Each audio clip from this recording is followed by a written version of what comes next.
अस्सलाम वालेकुम friends, welcome back our YouTube channel. पिछले लेक्चर में हमने पढ़ा था सेल के बारे में।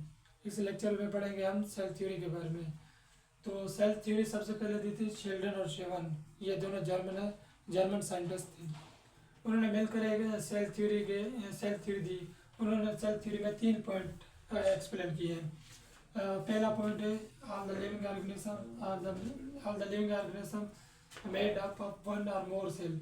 उन्होंने पहले पॉइंट में एक्सप्लेन किया है कि जो भी लिविंग ऑर्गेनिज्म है एक या ज़्यादा सेल्स के बने हुए होते हैं, जैसे कि अमीबा, यूग्लिना, पिरामिशियम वगैरह, ये यूनिसेलुलर होते हैं। ये एक सेल के बने होते हैं जिन्हें यूनिसेलुलर ऑर्गेनिज्म कहा जाता है। और जो human being, plants, frog, fish वगैरह, ये ज़्यादा सेल्स के बने हुए होते हैं, उन्हें मल्टी सेलुलर ऑर्गेनिज्म कहा जाता है।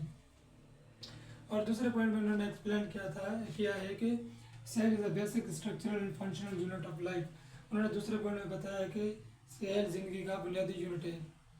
और उन्होंने तीसरे पॉइंट में एक्सप्लेन किया है शेल्डन और शिवन ने कि न्यू सेल जो है ना डिनोवा स्ट्रक्चर से बनते हैं। मतलब डिनोवा स्ट्रक्चर वो स्ट्रक्चर नॉन लिविंग मटीरियल जिसे कहते हैं, उनसे इन्होंने कहा था कि ये डिनोवा स्ट्रक्चर से नए सेल बनते हैं। हालांकि ये कन्विंसिंग पॉइंट नहीं था।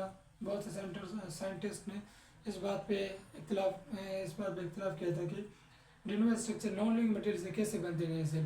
तो बाद में 1885 में एक और जर्मन पैथोलॉजिस्ट साइंटिस्ट था जिसका नाम था रेडोल्फ विर्चू। उन्होंने एक्सप्लेन किया था कि न्यू सेल जो है ना डिनोवा स्ट्रक्चर से नहीं बनते, वो प्री एग्जिस्टेंट सेल जिन्हें कहते हैं पुराने सेल से ये नए सेल बनते हैं। जब वो पुराने सेल डिकम्पोज होते टूटते हैं तो नए सेल इमर्ज होते हैं।